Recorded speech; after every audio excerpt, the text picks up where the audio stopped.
We're so glad that you're here with us today at the Church of Hope. Thank you. We are fortunate to have a guest today from that lovely little town of Lake Inasmuch.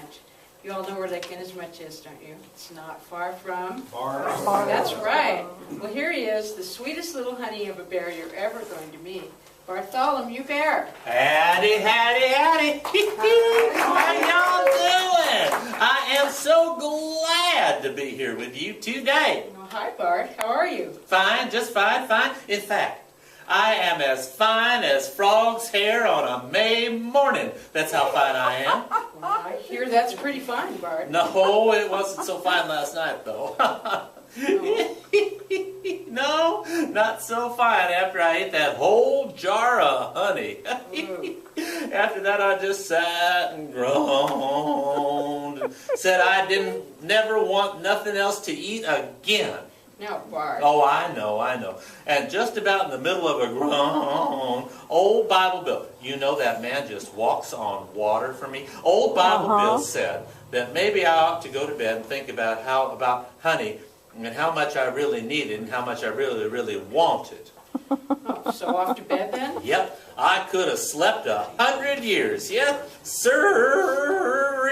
But you woke up, I see. Yeah, and I was late, so I hadn't had any breakfast, and I'm so hungry I could eat a horse, if you'll pardon the expression. Bart. Yeah, and I didn't have time to get ready the way I like, and I suspect I looked like a mile of bad road. I think I'm beginning to pick up on a theme here. There I was, just as snug as a bug in a rug. Just as sweet as apple pie. And Bible Bill said I looked as cute as a button and he could just eat me up. And I would have been really mad as a wet hen if he had. And I see you've got onto the theme. Well, how could I miss it, Bart? You came on like a freight train. Oh, maybe I bulldozed just a little. Okay, so what's your point with all the metaphors and such? So you caught me red-handed. Bart. Okay.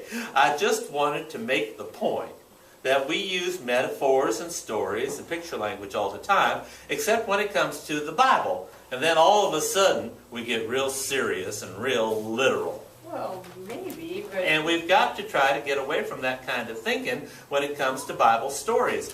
Yeah, the epistles are just people writing letters to each other, but they use metaphor and story too. Paul writes about running the good race, and then about giving the new Christians milk because they weren't ready for meat. Oh, I see. So instead of being so literal all the time, we need to look for the meaning behind the story, the deeper meaning, the spiritual meaning. Is that what you mean, Bart? I could not make myself any clearer if I were a button hook in the well water. What? See, there's another reason to look deeper in the things of God. Words change and culture changes, and we have to see what things meant to the people of the time and then figure what it means to us. Well, Bart, aren't you just a little ray of sunshine? I know I feel brighter just talking to you. There you go. I got to get some breakfast. I'm so hungry I could eat a cow between two bread trucks. Y'all know I don't mean that, but I will stop and get a cookie or two before I hit the road. There's another one. Hit the road. This is fun. Oh, Bart, you are just one colorful guy. All right, now y'all remember, there's nothing that needs translating in the truth that God loves you perfectly and unconditionally. Bye now. Bye, Bart. Be safe. Get a cup of coffee to go with that cookie.